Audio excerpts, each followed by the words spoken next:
Hello and welcome to another episode of Lost Hero of the Golden Age. Superman is generally given credit as the very first superhero. The truth is there were many costume-masked Avengers fighting evil long before the man from Krypton ever took flight. And here's a quick look at 10 of them.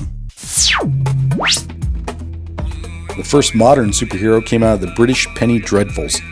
Dubbed the Terror of London, Spring Heel Jack fights bad guys and saves damsels in distress while wearing a mask, cape, and special boots that allows him to leap over long distances.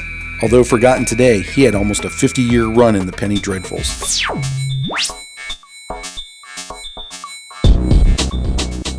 Eat your artificial heart out, Iron Man. The first machine man to fight crime was Leo St. Clair, better known as the Nyctalope, and I hope I'm pronouncing that right. He was part man, part machine, and all badass, right down to his artificial heart. He appeared in 18 novels and dozens of short stories.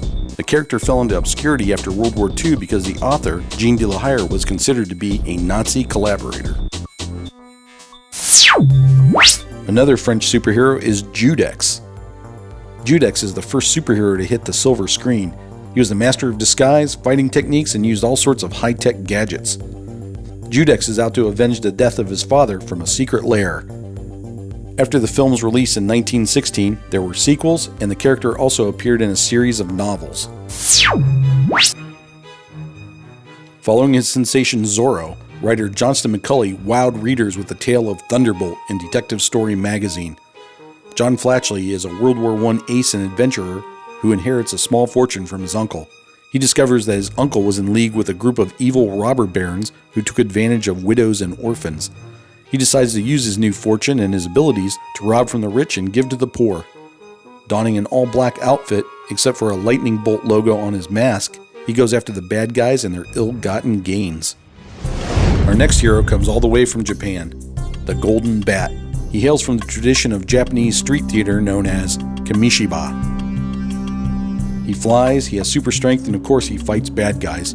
He grew out of kamishiba and into cartoons, films, and comic books. Who knows what evil lurks in the hearts of men? The Shadow knows. The man who could cloud men's minds actually started as a radio promotion for publisher Street & Smith's mystery pulp line. Instead, newsstands became flooded with people asking for the Shadows magazine. Street & Smith quickly jumped into action. They hired writer and professional magician Walter B. Gibson, who under the pen name Maxwell Grant, wrote at breakneck speed to fulfill the public's demand for a Shadow magazine. Publicity campaigns from that time claim he was writing 10,000 words a day. Believe it or not, Superman wasn't the first superhero created by Jerry Siegel and Joe Shuster. Their first foray into the genre was Dr. Occult. The Doctor made his first appearance in an issue of New Fun Comics in 1935.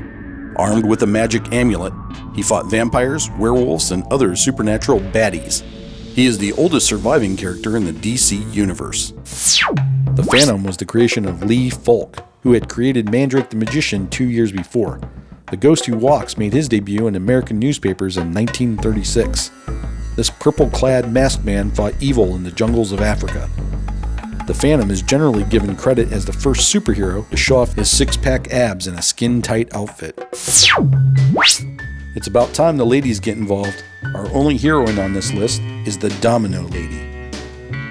This female Avenger made her first appearance in the pages of Saucy Romantic Adventures. The title was considered to be pornographic in its day and would not be on display at newsstands. The reader would have to ask for it by name, and often it was handed to them in a plain brown wrapper.